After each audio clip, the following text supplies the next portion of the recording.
Entonces, a manera de enseñanza de este pequeño incidente, lo que les recomiendo siempre es que no se acostumbren a solo una forma de hacer las cosas. Aparentemente solo había un puerto disponible. No sé qué cosa habremos desconectado por ahí, pero ya teníamos dos puertos disponibles. Ok, hemos usado el segundo y ya podemos sacar adelante la clase. Bueno.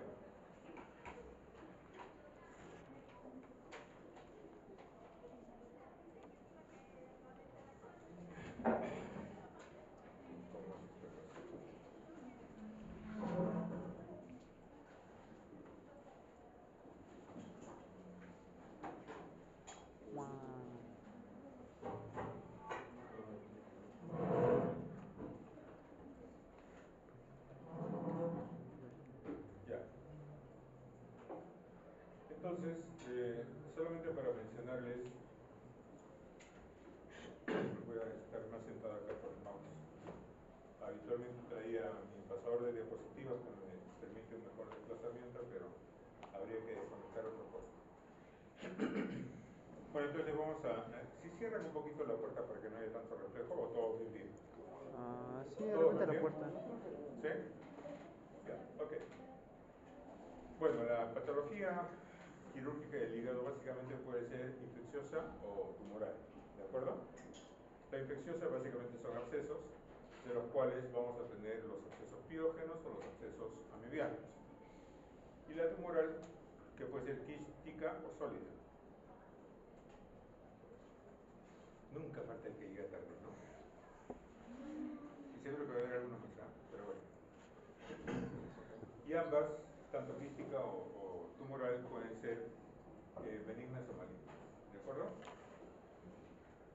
Y entonces cuando entramos en el tema de qué es un absceso, en este caso un absceso hepático, podemos decir que es una cavidad, ¿no es cierto?, que está circulada dentro del hígado.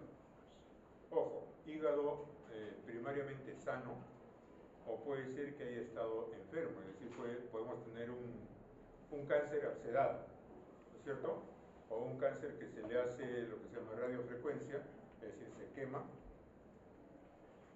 y esa especie de cavidad se puede infectar, lo cual ya se convierte en un absceso. ¿De acuerdo? Es importante mencionarles que en los países del primer mundo básicamente son biógenos y el Perú está en ese camino. ¿De acuerdo? Y en los países en vías de desarrollo, el tercer mundo, como quieran llamarlo, la mayoría, 2/3 partes, son amibianos. ¿Sí? Entonces es importante que hagamos esa diferenciación. Por otro lado,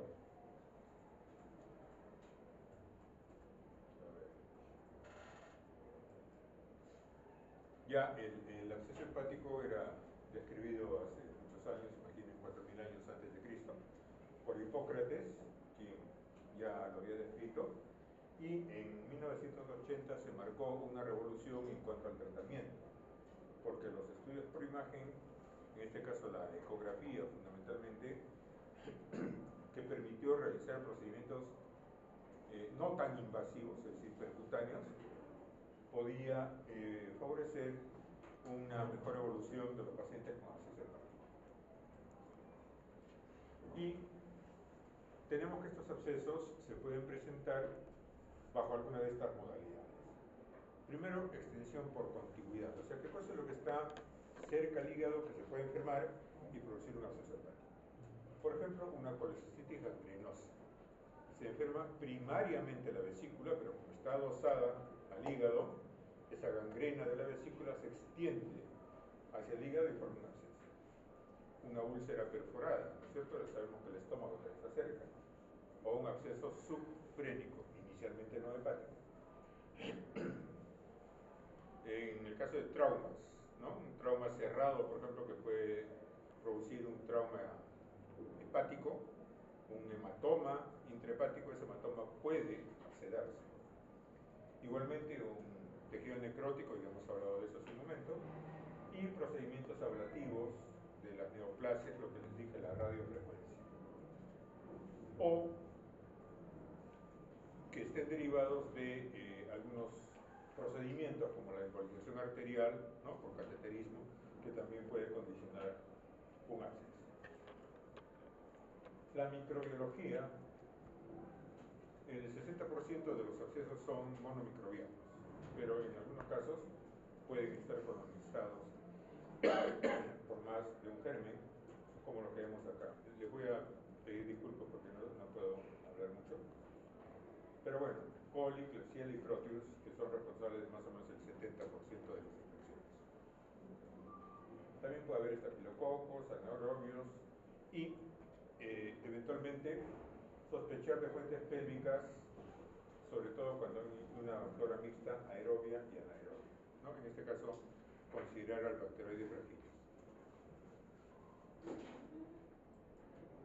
La clínica. Básicamente, el paciente puede presentar fiebre, escalofríos y dolor en hipocondrio derecho. Es importante saber hacer la percusión hepática, porque cuando hacemos la percusión, la puño-percusión hepática, podemos despertar dolor. No les digo, siempre hay alguien que llega más tarde que el que llegó tarde. Adelante. Sí, sí,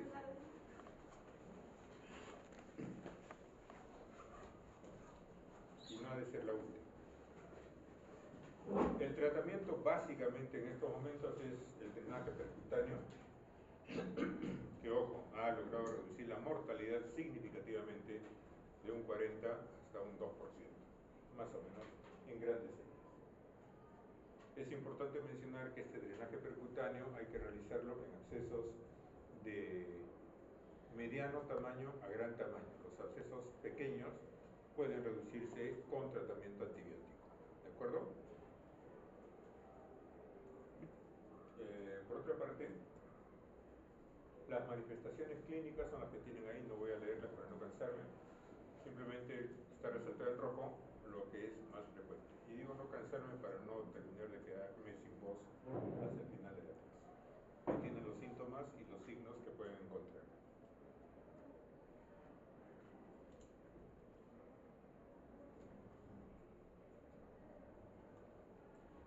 En cuanto al diagnóstico diferencial, nosotros, por el dolor, por la fiebre, por las manifestaciones que tiene el paciente, tenemos que descartar, por ejemplo, una neumonía basal derecha, una colecistitis aguda complicada, un cuadro de peritonitis, una hepatitis, un absceso perirrenal derecho, un dolor abdominal de origen no claro y una fiebre de origen desconocido, que habitualmente este es el diagnóstico más difícil. Se entiende que uno puede hacer diagnóstico de fiebre de origen desconocido después de más o menos un mes de estudios de un paciente que persiste con fiebre. O sea, no es que llega a la emergencia y no sé qué tiene el paciente y le pongo fiebre de origen desconocido. Es el fiebre de origen... ¿Están grabando? ¿Están grabando? ¿Alguien está grabando? Bueno, es ignorancia del que examina, o del médico, o del interno, ¿sí? O pereza. Si te llega un paciente a la emergencia y le pones de entrada fiebre de origen desconocido, es porque no lo has estudiado lo suficiente, o no has pensado lo suficiente. Fiebre de origen desconocido es después de haber descartado patologías infecciosas, inmunológicas, reumatológicas, síndromes paraneoplásicos, etcétera, etcétera, ¿ok? O sea, estudiaste todo lo que podías, no le encuentras origen, recién le pones el nombre. Pero eso te toma más o menos un mes entre estudio y estudio. Laboratorio, habitualmente, como todo cuadro infeccioso, va a cruzar con neutrofilia, leucocitosis, neutrofilia, puede o no tener anemia. La PCR está elevada, así como la velocidad de sedimentación. Puede haber hipoalbuminemia en un tercio de los casos, y el hemocultivo, con suerte, si se toma una buena muestra, puede ser positivo en el 50% de casos.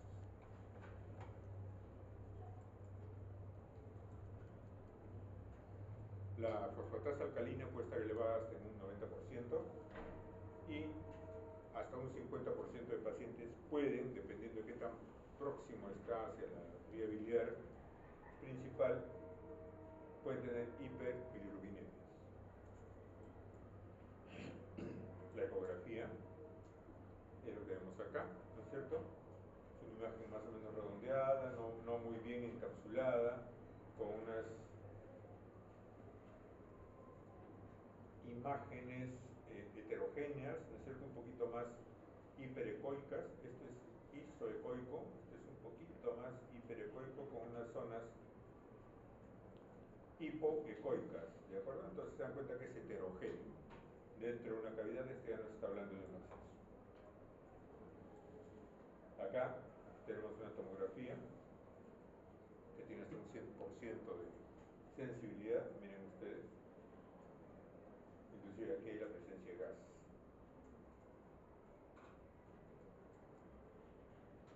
La tomografía, miren, no es completamente redondeado como a veces esperaríamos.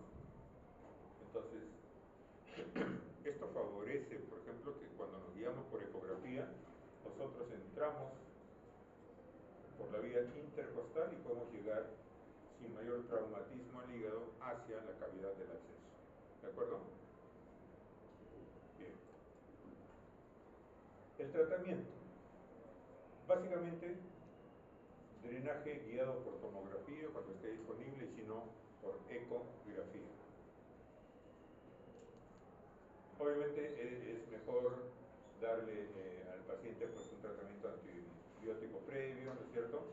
Drenarlo y si esto se torna insuficiente, habrá que recurrir a un drenaje quirúrgico.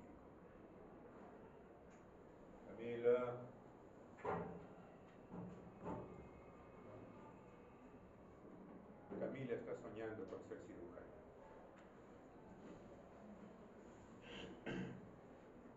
Bueno, entonces les decía, el drenaje percutáneo bajo control tomográfico o ecográfico es esencial. Aquí vemos, por ejemplo, un drenaje, miren ustedes el transductor del ecógrafo, completamente protegido, cubierto, y se hace una ecografía y con las imágenes obtenidas uno puede ir orientando la aguja hacia el lugar que se encuentre el absceso. Y esto es lo que obtenemos. ¿Sí? Bien. El pronóstico.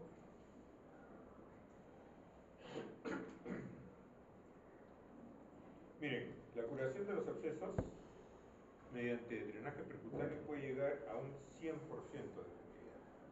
A un 100%. Obviamente en manos entrenadas, ¿no?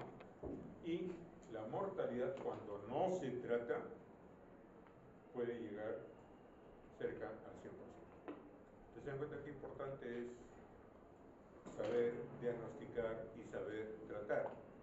En la mañana estaba conversando con el grupo de alumnos que está rotando conmigo y le decía lo importante que es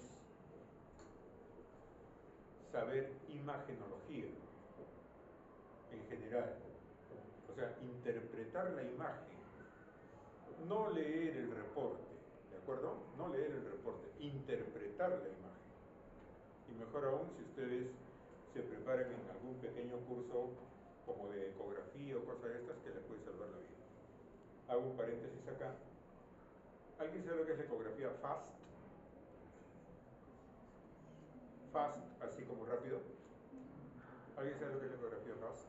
Cuando hacen una ecografía en todos los espacios principales. ¿Todo qué? En los espacios principales. Exacto, muy bien. Entonces, la ecografía FAST se emplea sobre todo en trauma abdominal, básicamente cerrado. ¿Qué haces? Ahí no te preocupas cuánto mide la vesícula, el páncreas, el vaso, el diámetro del colédono, no olvides eso, pasa al tercer plano. Lo que tienen que buscar ahí es el parietocólico derecho, parietocólico izquierdo, espacio de Douglas y Morris, cerrado. Si hay líquido, ese paciente es candidato a cirugía, no hay más. ¿Cuánto te toma esa ecografía? 5 minutos. ¿Ok? Bien. El absceso mediano, por otra parte, entenderán que en el primer mundo pues las amebas y este tipo de infecciones son prácticamente desconocidas. se produce por contaminación del agua por heces contaminadas con estos quistes, ¿no? La localización más frecuente. Tú vienes a la segunda clase, ¿no? ¿No has querido sacar salón para mañana de cirugía? Porque si estás para la segunda clase todavía es temprano. Ah, cuéntame.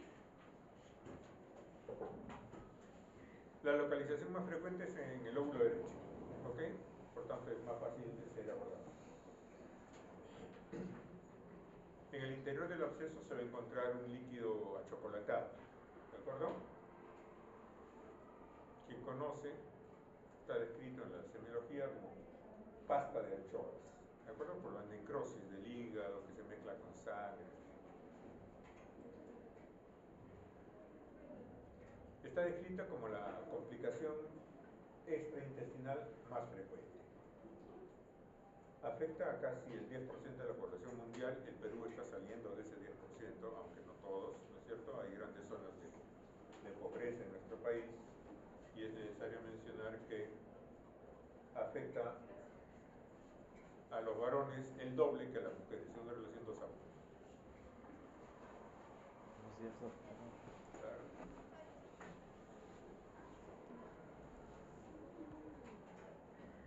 A ver, tú que has venido con tu medio litro de agua, ¿por qué vienes tarde? Para entender, a ver. Fuerte para escuchar. ¿Y quién te obliga a almorzar? Yo para estar aquí con ustedes he dejado de almorzar. ¿Ves? Esa es la vía del médico. Ojo, el interno no puede llegar después que el residente. Y el residente no debe llegar después del asistente. ¿Sí? Si no están dispuestos, cambien de carrera, muchachos. Están equivocados. Bueno, aquí no vamos a entrar en mayor detalle. Eso lo pueden ver ustedes con un poco más de calma. Solamente mencionarles que hay una sintomatología, unas manifestaciones clínicas que están yendo de más frecuente a menos frecuente. La fiebre, dolor en el cuadrante superior derecho, hepatomegalia, dolor torácico, sobre todo si el absceso está cerca al diafragma. Puede haber tos, puede haber diarrea, e ictericia y el prurito son infrecuentes. La ecografía abdominal, fíjese, a diferencia de la anterior, ahora sí es una formación más redondeada. ¿Sí? Miren, mucho más definida.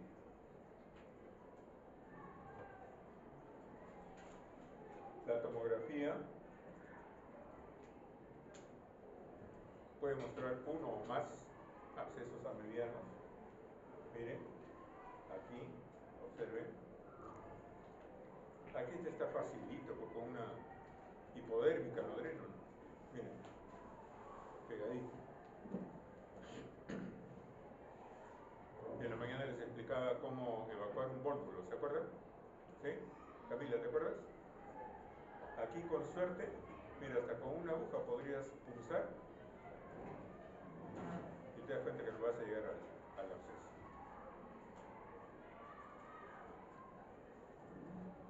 Acá nuevamente, miren, bien delimitada. El tratamiento es lo que tenemos acá. Básicamente farmacológico, ¿con qué? Con metronidazol. La dosis, la que ven ahí, no la voy a leer. La fiebre cae más o menos entre el tercer y quinto día y el paciente se siente muy aliviado. Y la mortalidad es menor al 1%.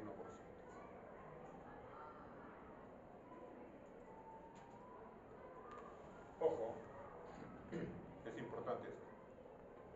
La aspiración de un absceso mediano no es necesaria, salvo que no responda al tratamiento. ¿De acuerdo? Le damos tratamiento y vemos que el absceso no reduce, entonces tal vez sea momento de pensar en drenar. Ahora nos vamos a lo que es la patología tumoral. En este caso, los tumores quísticos de tipo benigno. El quiste hepático simple es frecuente en mujeres entre los 45 o 50 años, suelen ser asintomáticos, salvo que sean muy grandes, pueden llegar hasta 20 centímetros, en cuyo caso ya le da una sensación de pesadez, eventualmente hasta de dolor. El contenido es seroso y en la ecografía podemos encontrar una masa anecoica con una pared bien definida y reforzamiento acústico posterior. Aquí tenemos una imagen, miren, de la vesícula, pero miren, ahí tenemos la imagen ecográfica, la imagen tomográfica, en este caso son dos. Miren acá. La enfermedad poliquística del hígado. Esa es otra enfermedad de tipo quístico. En este caso, puede presentarse durante la infancia, habitualmente acompaña a otras poliquistosis, como poliquistosis renal, en fin, ¿sí? Hasta en un 30-50%. También se puede presentar quistes, como bien dice acá, en el páncreas o el vaso, ¿sí? Y rara vez van a asociar complicaciones a lo que sean rupturas generales. Miren este hígado. ¿Qué le hacen? ¿Hepatectomía derecha, izquierda? ¿Hepatectomía total? No sé.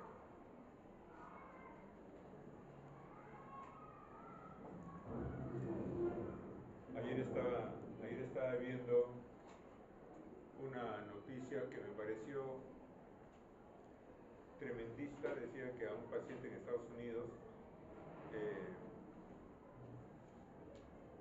creo que le extirparon el hígado en lugar del vaso. ¿A quién se le ocurre extirpar el hígado? O sea, lo que voy a hacer un trasplante, ¿no es cierto? Que le extirparon el hígado. Los médicos se equivocaron y extirparon el hígado. Cuidado con esas noticias que pueden ser sensacionalistas. Aquí, ¿qué harías? Le sacas el hígado.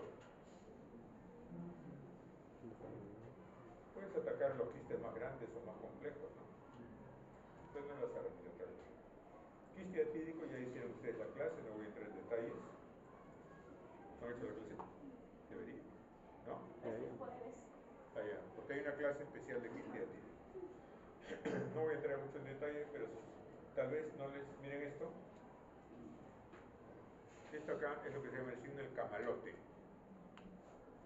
¿De acuerdo? Es importante que ustedes lo sepan ver. El signo del camalote es esto, miren. La membrana del quiste se ha desprendido y está aquí como flotando. ¿Se dan cuenta? ¿Sí? ¿Y por qué le pusieron ese nombre? Porque hay una planta que se llama camalote. ¿Ok? Y cuando el médico vio esta imagen dijo, oh, se parece al camalote, y le puso signo del camalote. ¿Ok? Y estas plantas se ven en ríos básicamente de Sudamérica. Ustedes ya saben lo que es el camalote. ¿Ok? Lo que es el camalote y lo que es el signo del camalote. El signo del camalote es el desprendimiento de la membrana. El camalote es la planta. Tumores quísticos malignos. El cistoadenocarcinoma. ¿Ok? Puede palparse en el hipocondrio derecho. Pueden haber lesiones multiloculares. Representa más o menos el 5% del total de quistes del hígado. El diagnóstico diferencial hay que hacerlo con lesiones simples, si es que son pequeñas, y en algunos casos puede ser necesario hacer una punción y aspiración con bufapina, pero no en manos inexpertas porque puede condicionar hemorragia.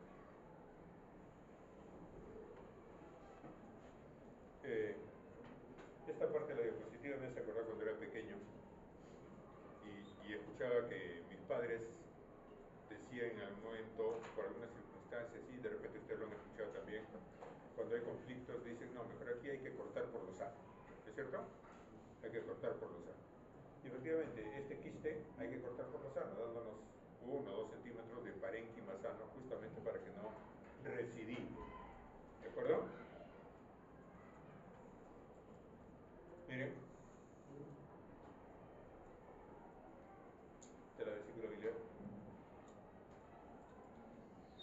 sólidos benignos, tenemos el hemangioma,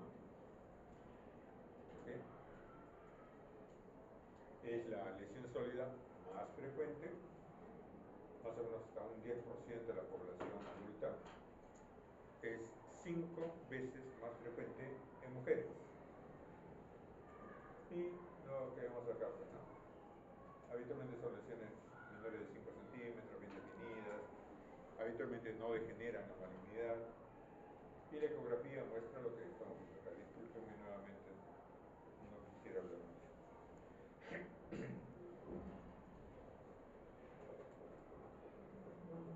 La siguiente tumoración es el adenoma.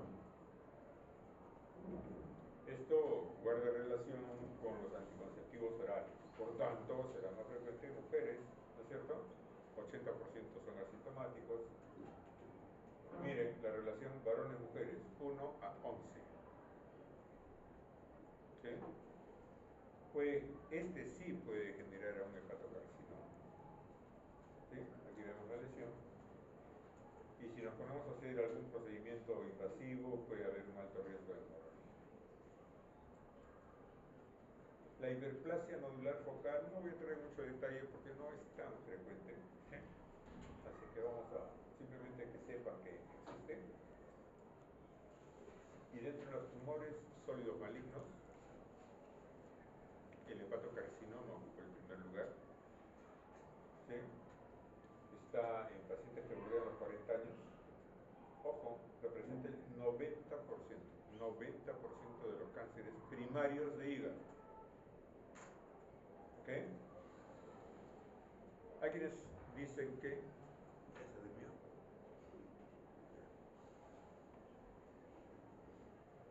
Por lo menos si vas a dormir, sueña conmigo.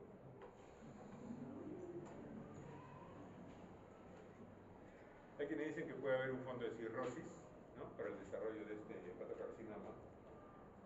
Y los pacientes van habitualmente con pérdida de peso, debilidad general, un 80%. Y luego en porcentajes menores, ictericia, citis, y obviamente la frecuencia alcalina se eleva. Miren ustedes, inclusive una lesión umbilicada, es decir, se implosiona, por así llamarlo.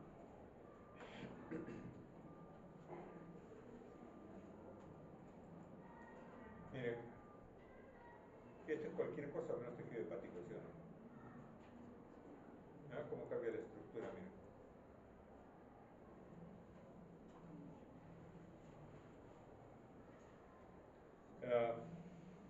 El tratamiento suele ser quirúrgico, pero el pronóstico es malo. En general, la patología de hígado, vesícula y vía biliar es de muy mal pronóstico. Habitualmente duran menos de medio año. Si usted ve a un paciente con un colangiocarcinoma, ven a un paciente con un ampuloma, etc., ese paciente les va a durar 2 a 3 meses en promedio. Por eso es importante que ustedes estén atentos para que puedan diagnosticar prontamente. ¿De acuerdo? Si se diagnostica en estadio 1 o estadio 2, algo se puede hacer. 3 o 4, ya es muy poco. La supervivencia a 5 años, después de una resección total, más o menos es del 30%. En las mejores series. ¿Sí? En las mejores series. El colangiocarcinoma. Aquí una aclaración. El colangiocarcinoma habitualmente suele ser extrahepático, ¿de acuerdo? O sea, de la vía biliar principal. Pero por eso acá le hemos puesto colangiocarcinoma intrahepático, ¿no? Porque antes de que se una el hepático derecho con el izquierdo, esa parte en muchos casos todavía es intrahepática. ¿Ok? Entonces, si se desarrolla allí un colangiocarcinoma, es del que estamos hablando en este momento. Los detalles están ahí y la edad promedio de presentación de los 50 a los 60 años. Miren ustedes, esto tiene pinta de cualquier cosa menos de tejido hepático, nuevamente.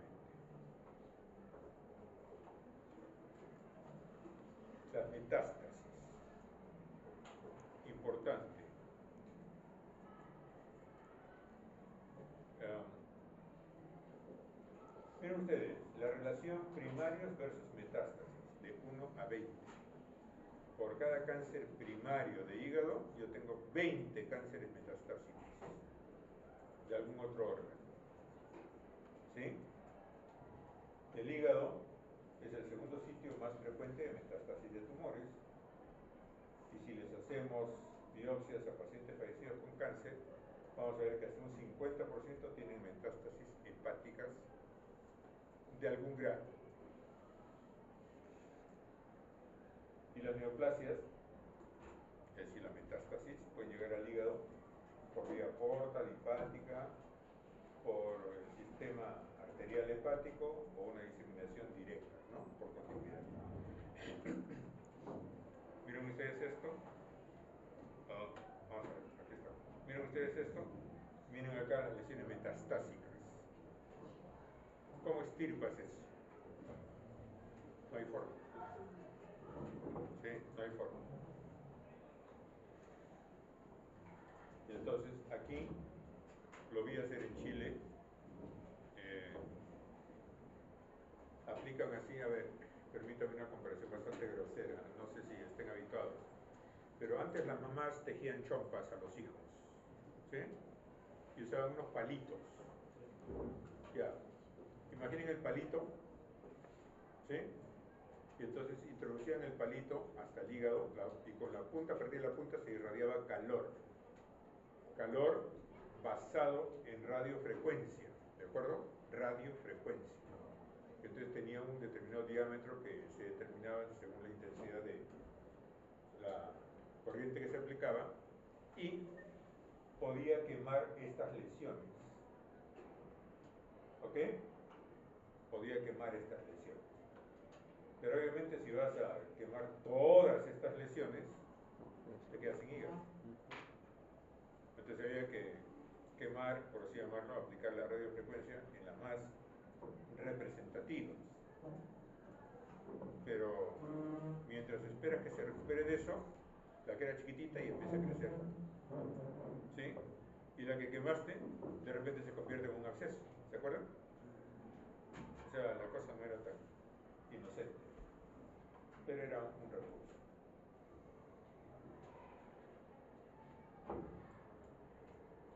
Y acá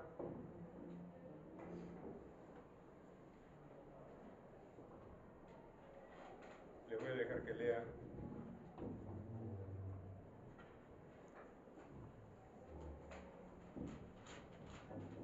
Yo creo que este debe ser el futuro de la medicina.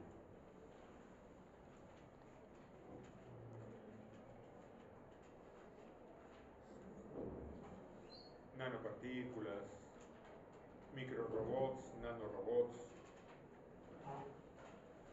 Entonces, ese creo que debe ser el futuro de la medicina, en la que, como le decía en la mañana, uno tiene que estar mal de la cabeza para hacer medicina. Bien, jóvenes, ese es lo referente a nuestra clase de patología quirúrgica del hígado. Ahora, ¿qué hacemos? ¿Nos desplazamos al otro lado? ¿Sí? Desde las 2:30 tenemos auditorio. Todavía